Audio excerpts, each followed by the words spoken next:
I have to leave it. I have to leave at 7 for the Stratford County meeting.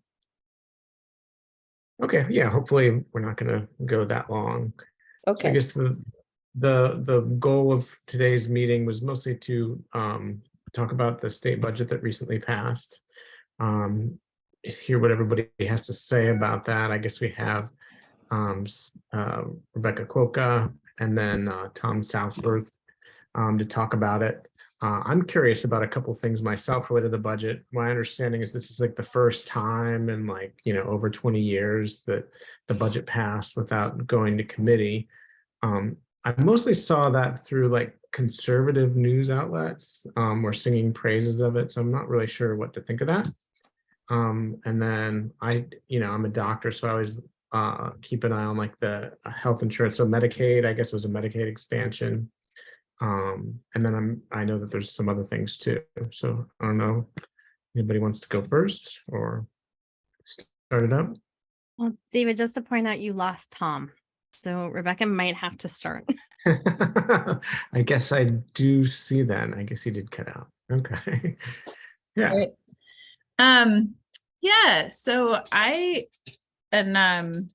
know I just had an event last night where we were talking about this in person. So hopefully you guys can join. It would be lovely to see you guys in person sometime soon. But so I thought that the budget process this year was really interesting. It's my third year up there, and the first 2 years were just very partisan. I think every interaction was kind of colored by whether we were going to wear masks and whether we were going to be in the same room and how we were going to meet. And, it just sort of continued to drive a very partisan environment. And so these 2 years or this year so far has been different. And I think it's in large part due as well to the balance of power in the House, which, as many of you know, is very even.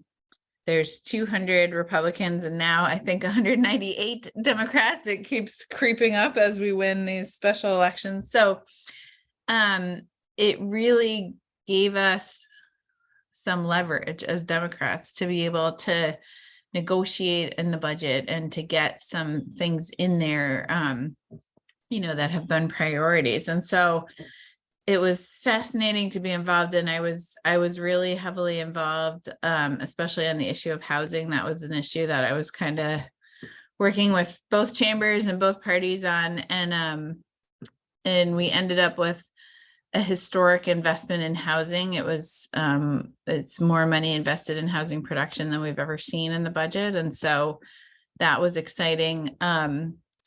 And as you guys mentioned, there's some other things to be proud of there. There's $134 million in Medicaid expansion for raising our rates, which is something we especially hear about in mental health work and for Planned Parenthood. So just in general, supporting our healthcare infrastructure, I think making sure that providers have sort of a stable business model that realistically covers their costs is part of that, but also just making sure that all of our residents, that need access to care can have access to care. So that was big.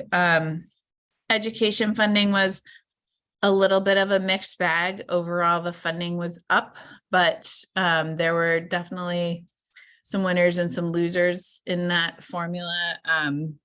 Some people favored the House formula, which I think did do a better job targeting towns that were more in need of funding. The Senate formula did better at maintaining the status quo, which I think is not necessarily something we wanted, but funding overall was up, which is good. And then, of course, the other sort of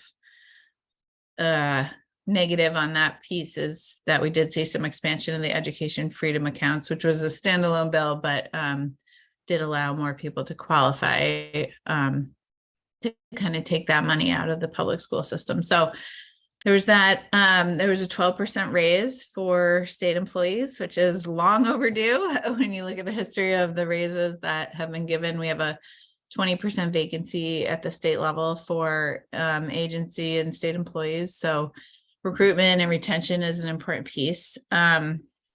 And then we saw $147 million go back to cities and towns. And this is for various programs, but includes clean water programs, upgrades to our roads and bridges, sewer and water money. And so there's a lot there that will alleviate some of the property tax burden and sort of make budgeting a little easier for towns and cities. And then we saw even 16 million for moms, babies, and childcare. So we saw some investment in expanding Medicaid coverage for women postpartum from 60 days to a year, doula services, donor milk, and some other policies in there, childcare scholarships that support childcare centers being paid per child's enrollment, not necessarily attendance. And so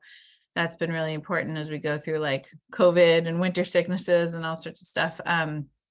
To the childcare providers, again, kind of having like a stable business model that they can count on. And I'm trying to think of what else. I mean, there were some good things that happened. Obviously, our Group 2 retirement system folks did not get fully taken care of. It's supposed to be something that we do address on veto day when we come back in September. So that's one piece that we're still working on. And there were some, I guess, really disparate numbers coming into the last days. And so we weren't able to get that done. There was, unfortunately, an accelerated phase out of the interest and dividends tax. So again, this is a tax on folks who, are sort of making money off their investments. And so it's a source of revenue for the state, and phasing it out means that we will be allowing those folks to keep all of their earnings instead of some of them going to the state, which would seem a reasonable thing to do. And then we also saw some very weird, like there was just a grant to private businesses in the North Country. So sort of a misallocation of state funds, in my opinion. So there, was not all good. There's a lot to do always still. Medicaid direct certification didn't get included either, which is like a automatic enrollment for kids, to be on free school lunch and sort of have data collected to provide them with other services. So some good stuff, some really good conversations at the end, some things to be proud of. Some pieces we're not happy with, but yeah, I think it was a pretty unprecedented process in terms of like the Senate voted for it unanimously on Wednesday. The House voted for it 326 to 71 the next day. And so it was neat to sort of see all the interaction, all the negotiation, and all the kind of like working together and brinksmanship, that kind of was part of that process. But I think we should sort of be proud of getting the work done for our voters. So it's my beginning. That's my intro. Hopefully it wasn't too long.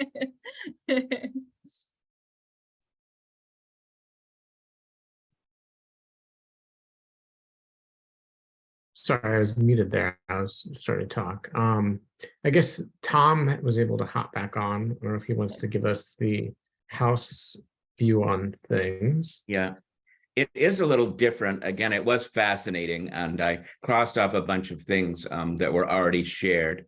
For us at the beginning of the process, we found out that about 30 free staters were definitely going to vote against the budget. And with one party controlling everything in Concord, that was going to be terribly embarrassing. And so really early on, they were willing to work with our leadership a little bit.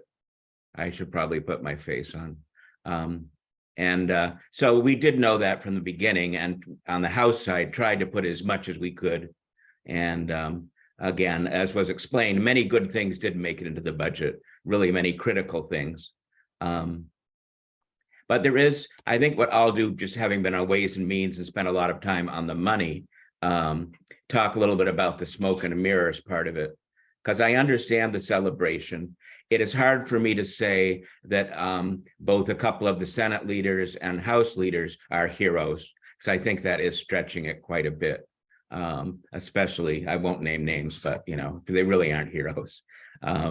Also on the numbers, the news often misreports the numbers as far as Democrat versus Republican, because I think we have 2 seats unfilled in the House, and we have 2 Democrats on medical leave permanently.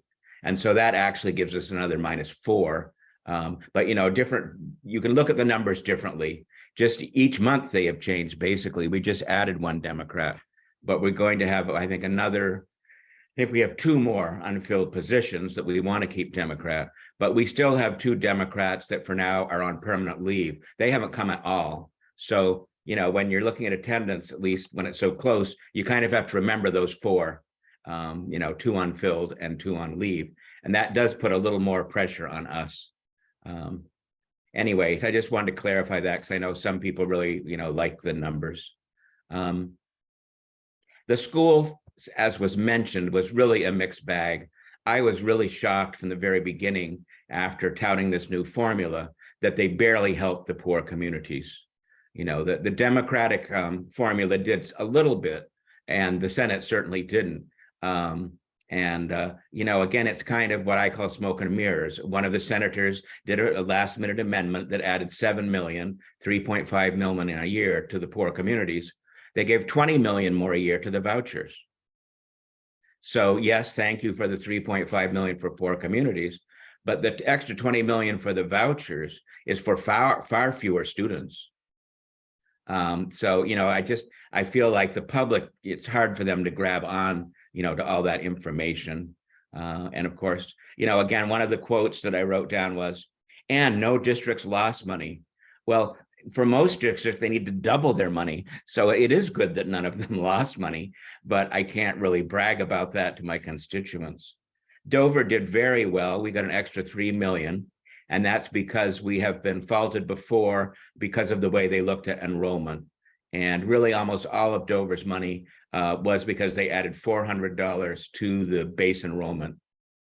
And that helped a lot. But again, in context, that's a 1% increase for the base for students in New Hampshire. It is really small. And even if New Hampshire almost doubled its contribution, which would be not going up 400, but going up 3,000, it would still be at the bottom of the United States, even if they doubled it. So again, I like reality a little bit in it. One that I'm not sure was mentioned because I got bumped off. There was an easy way for us to let parents qualify for free and reduced lunch. And I think it's the category, and correct me if I'm wrong, of families that qualify for Medicaid, or there's a category in there. And many states, if you're in that category, you automatically qualify for free and reduced lunch. It means the parents don't have to fill out any forms, get them online, go through all of that. And many parents don't do it. They don't sign up. And the reason they blocked it is because they said, then we'll have to spend more on the public schools because that category will go up. And I've been getting robocalls for 2 hours. I think it's about one of the bills tomorrow. So I'll just have to ignore it. That really was a blow. And I hope it will come back next year because to say we're really helping poor students or poor communities and then to block a bill like that, it's disingenuous. I mean, it's wrong. The retirement system, I've been a strong supporter of at least going back to the state paying 7.5% of the employer portion of the retirement system. I have to pause a moment.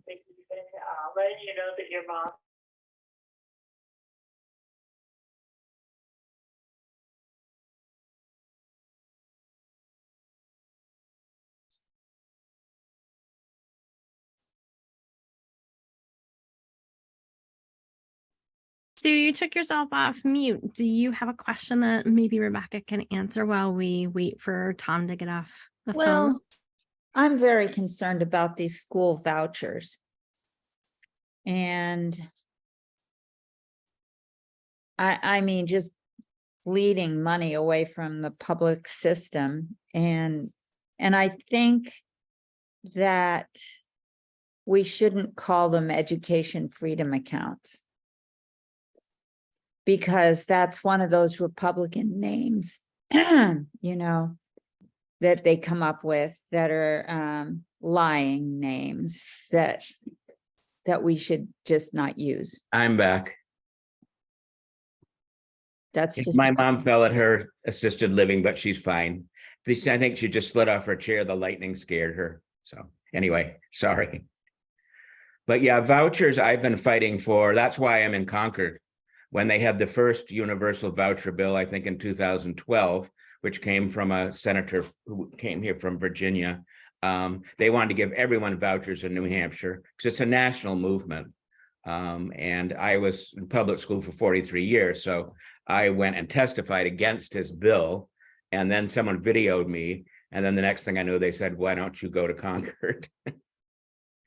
But they've been planning this for a long, long time.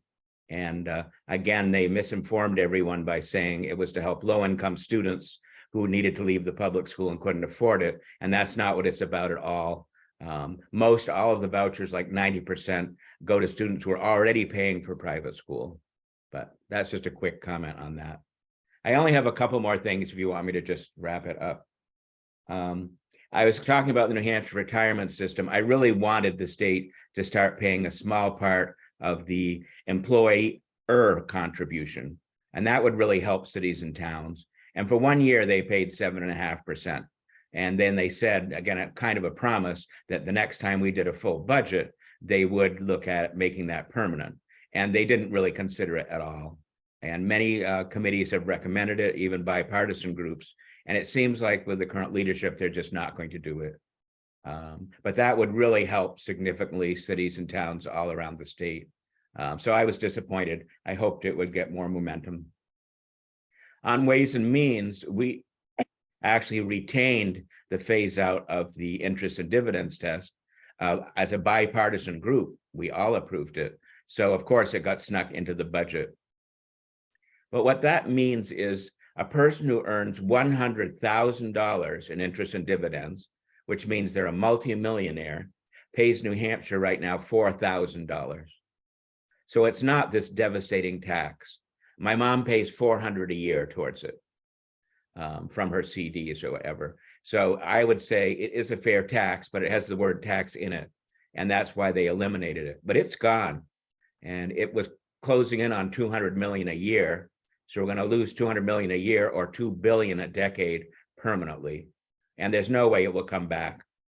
So that was distressful from a financial point of view. If anyone wants to email me and get a copy of the actual school formula and what all the schools in New Hampshire are getting, it's easy for me to send that to you because I've sent it to a lot of people. But if you have someone who's really into that on the committee, I'd be glad to forward it. The ugly, the Parental Bill of Rights, even though we blocked it, to think that we had to fight so hard against something so awful was very shocking to me. The hearing was about 5 hours long. There were some local people who came and spoke very favorably against the bill, that were articulate and really understand treating people with respect and all of that. There were some very prejudiced people who spoke, and you came face to face with hate, literally, at the meeting. And so there is that piece in New Hampshire, although it turned out one of the worst speakers, they had flown out from California. So that was good to find out after the fact. But it was to think that we had to fight so hard to protect a small group of people and treat them as human beings, at least for me, was pretty shocking. The other part that will play out tomorrow is, the Democrats have done a great job leading Stratford County. We have a great reputation. We've gotten awards and so on and so forth. The other side wants to take it over. And so they developed a plan to cut Stratford County into 3 districts, and they picked which towns and wards were in the districts. So it was a total gerrymandering power grab move, and it almost passed. 2 weeks ago, we blocked it by 2 votes, and we vote again tomorrow, and it will just depend on attendance. But the people of Stratford County, except for a couple of articles, don't even know it's being done to them. And again, it's just because, some people lost. So, but was pretty amazing just to see really such a drastic change came within 2 votes of becoming permanent law for Stratford County. And again, I do look on the bright side too. It's just that you took some of my good points away.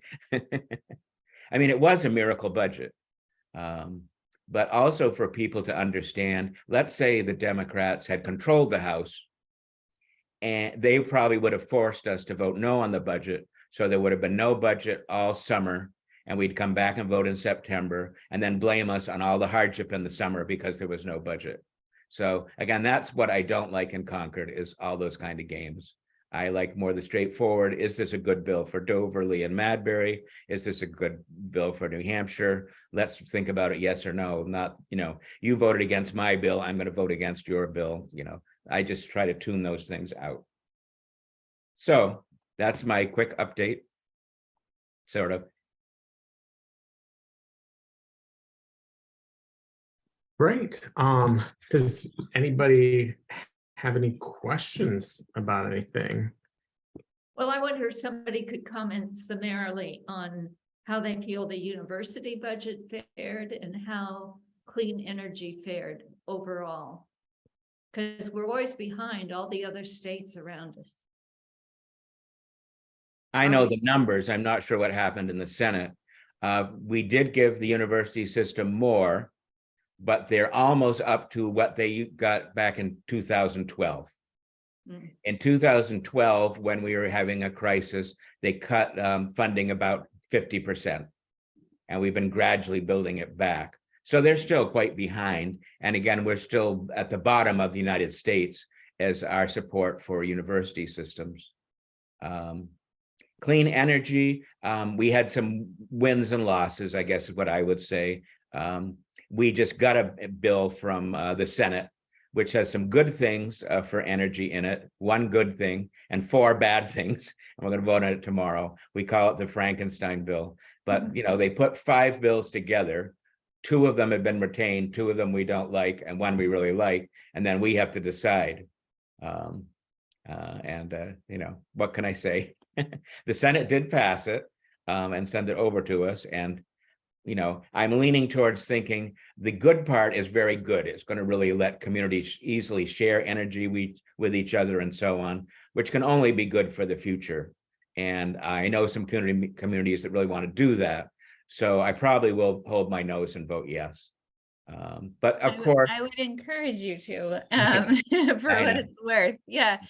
And I'll just add, I think that was a great summary. A couple of the things that I would highlight in energy is that we passed SB 166, which is about grid modernization. So just to get nerdy for a minute, essentially the grid is like our highway of electrons. And if we're going to have solar and other, sort of services on the grid, battery storage, intermittent power supply, and just sort of the ability to use the grid as potentially a tool for charging and, answering kind of peak demand electricity response, we have to invest in it. And so we have a capital improvement plan for our roads and bridges. We need a capital improvement plan for our grid. And so that's essentially what grid modernization is. And there hasn't been a lot of progress getting that sort of instituted into our formal energy policy in the state. So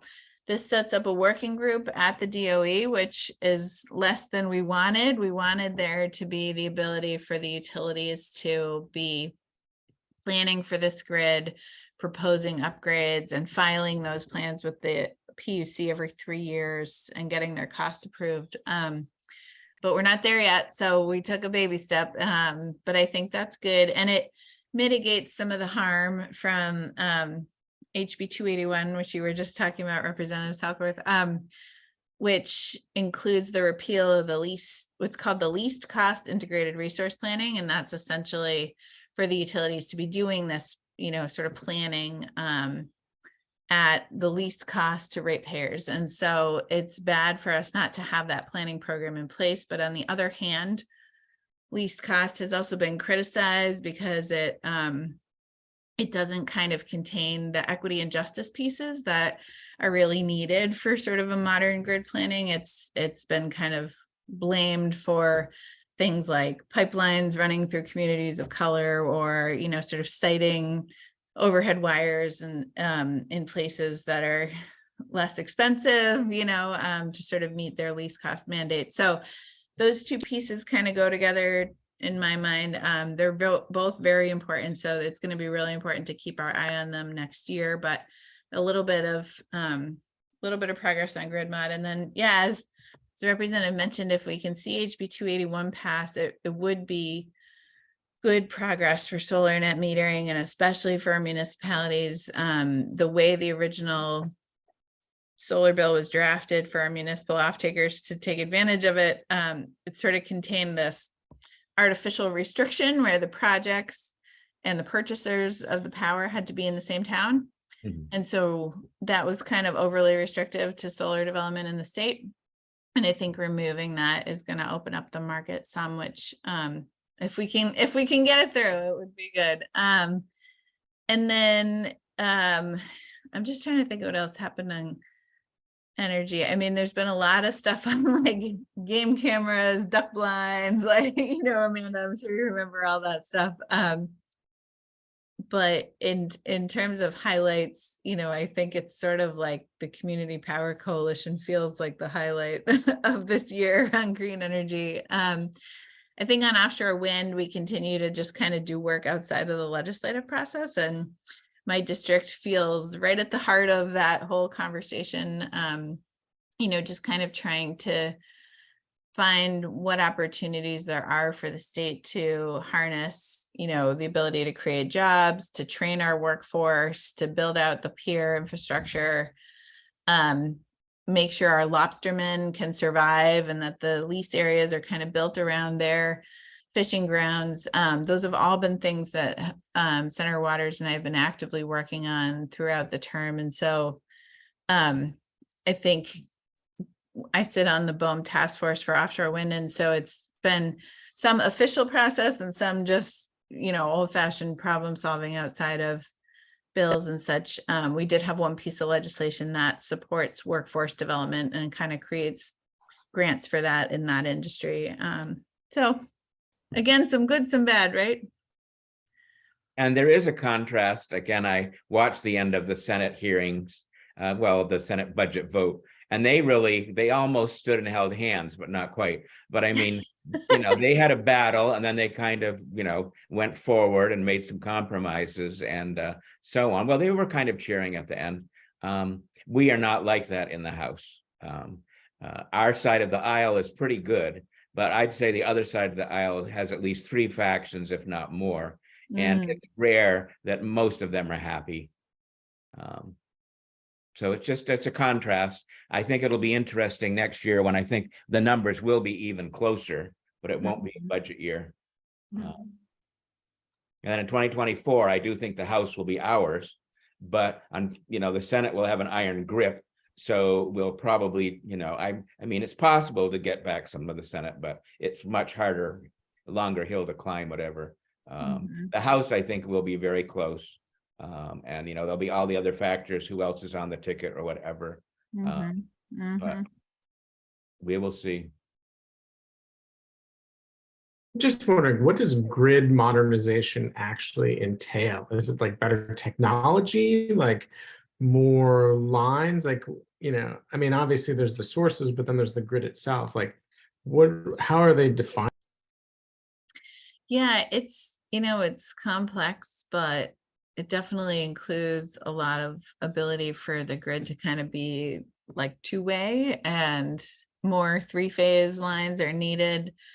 More software interaction and sort of ability to have more dynamic engineering modeling, because right now, this is the best analogy I've heard for it. Like if you build a new solar project, essentially the way it connects to the grid is as if we asked every car to build its own on-ramp to the highway.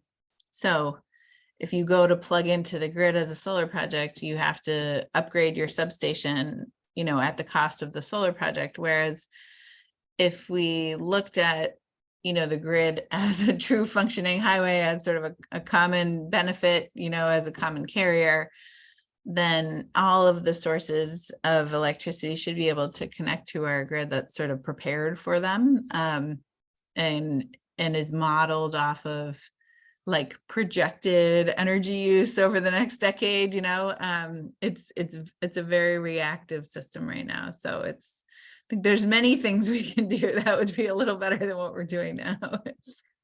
Yeah, okay. So then I guess that makes kind of sense. So basically, if you're having all these like, you know, solar projects, to go with that example, and everybody's plugging into the grid as it stands right now, like you can't, there's no on-ramp for each of these small projects. So you need to, well, okay, I get it. You need to make everything both ways. Okay. I just, because you talk about like upgrades and all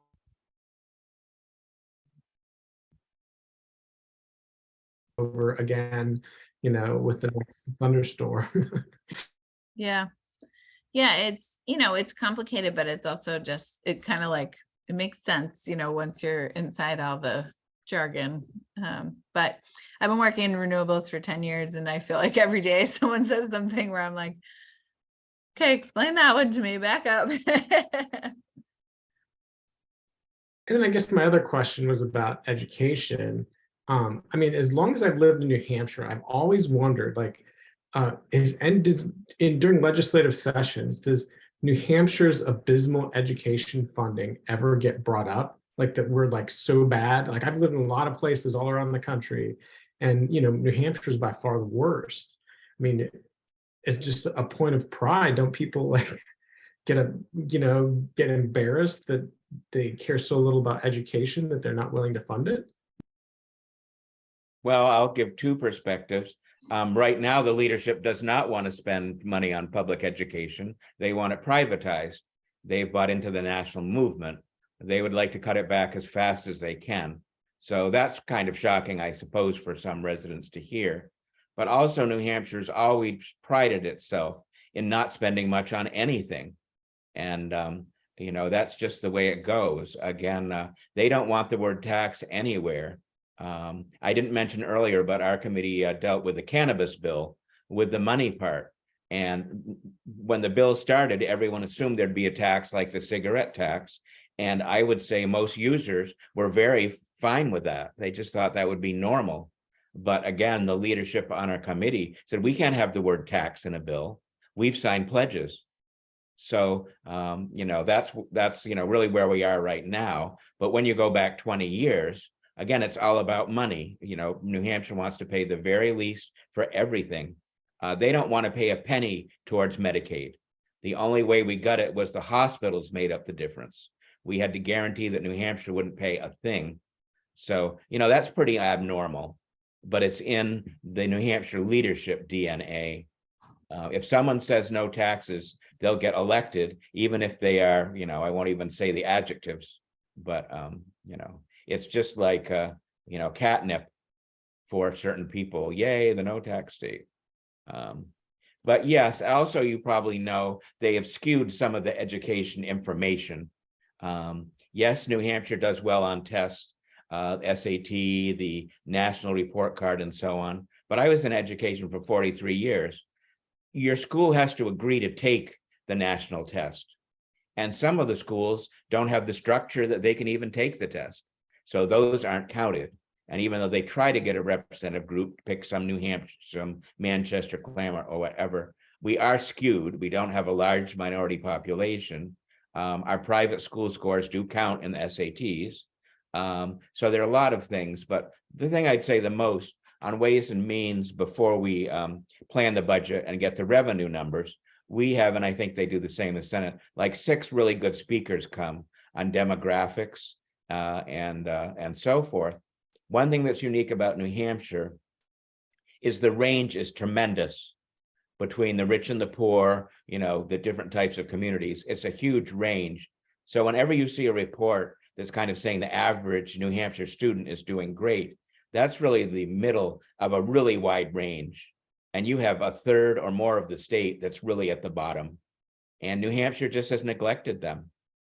We did make progress, it was cited earlier, helping, with some of the meals and different other things that we built in. But that has been unfortunately the New Hampshire tradition. And we do have schools that are doing great. We have schools in, I'd say, moderate communities that are also doing great. But the other schools in the bottom third are really in trouble. And their own representatives vote against funding for them, which was one of my shocks in Concord. Because in the smaller communities, not many people run. And if someone has a good slogan, no taxes, or whatever, they get elected. But when we have, for example, the House formula that did a better job for the poor communities, you look at the rolls, it was their representatives that were voting against it. So that's my spiel. And it doesn't make sense. That's what I thought was good about your question. You're right. It does not make sense. And it doesn't fit the idea that we're a proud state and want a lot of success and so on. Yeah. My impression just in general as a parent, it's like there is a lot of variability, which kind of, sounds like it jives with what you're saying. Like, in the Seacoast area here, you have a lot more. We pay a ton in property taxes here. So the school's a little bit better funded, but then, I work all over the state. So I go up to Berlin, and my impression is that the students are struggling a lot more. And that's really about freedom and fairness. We really are taking away freedom and life choices for that 30% of the state. Because education is very important. Yeah. But do you have any hope that as the demographic shift and as broadband becomes more pervasive, there may be a shift more in favor of education, supporting it? I think that certainly will help certain children get ahead. Mhm. But there's more than a computer. And, those places are having a very hard time getting and keeping quality teachers, having up-to-date curriculums, having safe buildings. And then, of course, many of the students come to school hungry. So you have all those things mixed in that New Hampshire could afford to address very easily. All right. Anybody else have anything to ask or add? No? All right. I guess if that's it, then thank you everybody for coming out. Wait. Oh, okay. Yeah. Oh, I'm sorry. No worries.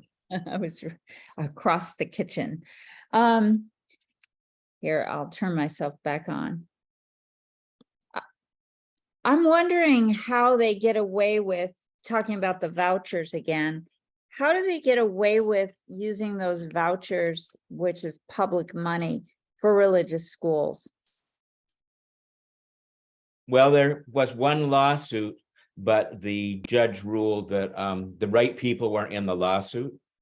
I think people have been reluctant to do another one because guess who has appointed the judges? Well, I realize Sununu has. Yeah, and he is a strong supporter of vouchers. And of course, the Commissioner of Education is Mr. Voucher. So. But isn't this more of a federal matter? It's in the Constitution, for God's sakes. But again, look at the people that are going to hear the case. Not in the federal court. Right. Again, it's a matter if someone wants to take it that far. I really think that the religious issue is completely out of line. It is, the privatization impulse is very bad, but the mixing of public money with religious education is even worse. Absolutely.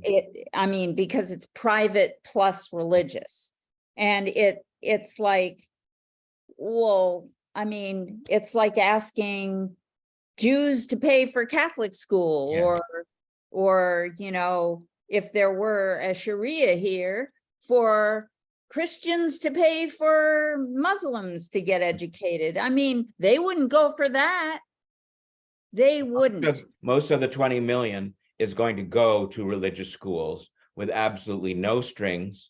And again, these little quotes, they keep saying the public schools are one size fits all. If you want to see one size fits all, go to a religious school. So, you know, they just do all this trickery in their language. I've been involved again, because this was the cause that brought me to Concord.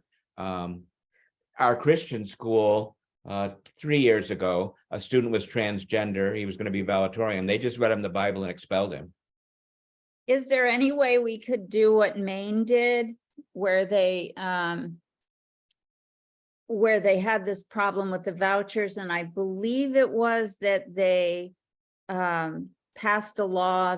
Well, I realize we can't do it until we have more control over the legislature, but passed a law saying that any school that gets public money has to be willing to admit anyone. Yes, and I took that all the way to the commissioner, and I was told that all the private schools do is fill out a form. It's more about safety, but it says nowhere on the form that they have to comply with any laws about prejudice or any of those things. And both the Senate and House have had bills to try to change that. It's not that we haven't tried. We had a whole list of bills that didn't. Oh, make it through. I'm sure you've tried, but you're not in the majority, so it's hard. And we have a governor who is a strong supporter of vouchers, and a commissioner is 100% behind vouchers and has put more energy into vouchers than into public education. Well, he homeschooled his children. Correct. He doesn't. He was believe with us in the House, so I do know him. Yeah, he doesn't believe in public education. I have one more question, and that's, do either of you have any idea why our electric rates have more than doubled? I'm using less energy than I did last year, but my rates are double. I bet you'll have a better answer for that one. Well, Eversource filed to allow their rates to double on August 1st of last year. And part of why our rates have doubled is because there are lower cost sources of energy out there that we are not taking advantage of. There could be more renewable procurement that Eversource is not doing. But it's also just that the transmission and distribution costs are high because we've failed to invest in this infrastructure that we have. And so it's all related, you know, like our system is old. There's plenty of new stuff out there, new technology out there. We just need to set the political will in place to move towards it. And then we can help our ratepayers. But what's ironic about the whole thing is that when you talk about renewables up in Concord, there's this term cost shifting. And I don't know if you guys have heard this, but it basically is like, are we taking costs and putting them on the ratepayers? Well, yeah, we are. We've doubled their rates. So, I mean, right now I'm circular. Yeah. I'm sitting in my kitchen without the air conditioner on because it's just not that hot. It's uncomfortable because it's so humid. But I don't want to run the air conditioner unless I'm just not going to use it unless it's boiling hot. I mean, that's ridiculous. I mean, you know, it really is. And is the governor at all at fault for this?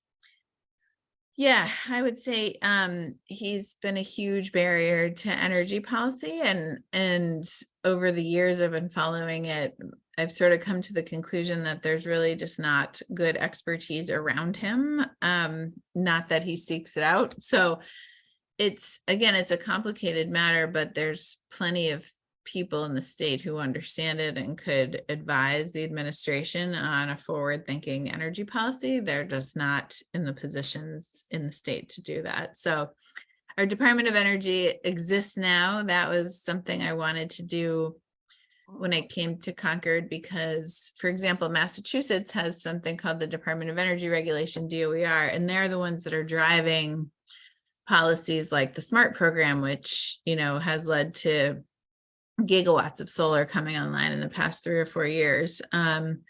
And is sort of a policy making body. And we didn't have that at all in New Hampshire. So now we have the department, but we don't have anybody in it that's, like setting policy and sort of pushing the envelope. So steps to keep working on, but I think a lot of the renewable community feels like until Governor Sununu is gone, there's just not going to be any real progress.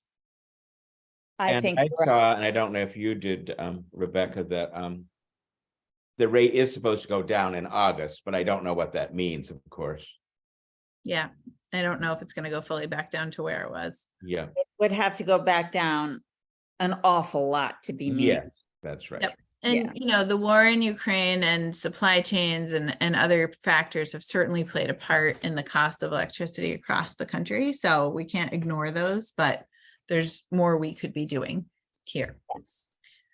And I think the announcement was that the rate's going down in August, but it's only guaranteed for 6 months, and then they can't say where it's going to go again. But Right. what's a little bit puzzling is, as you probably know, Republican states in other parts of the country are the leaders in renewable energy and efficiency in the system. So it's rather embarrassing that New Hampshire is such a laggard on this issue. Yeah, and it's I don't do it at my current position, but at a job I held previously, we used to build like big, huge wind farms in Kansas and Oklahoma and places out west, and so they have the land and the space and they benefit from these policies, but then in DC they'll vote against, just like Representative Southworth was saying, they'll vote against some of the incentives that make these possible, even though they create jobs and economic development at home. So it's confusing. I don't know. Yeah, I mean, and even something like electric cars. I mean, a friend of mine said she went to buy one and the dealer said, "Oh no, we don't sell those here because there aren't enough charging places. You'll have to go to Massachusetts to get it." And that's absolutely unacceptable. I'm sure there's lots of federal money lying around to put in charging stations for electric cars, but our governor and his administration is doing zip about it. Yes, there is tons of federal money available if you're willing to have a charging station every 50 miles through your state. The one piece of good news there is that we did pass a registration surcharge so that there will be some funding from EVs for EVs and some infrastructure, but I'd have to look into, I don't remember the details of whether we just need to come up with matching funds or what, but some little minor steps there. Yeah. All right. Well, that's it for me. I'm sorry to have kept everybody longer. That's a very important topic. Yeah, good discussion. Yeah. Yeah, all right. Anybody else have anything to ask or add? We're almost at 6 o'clock anyway, so we were able to fill a good hour. Yeah. All right.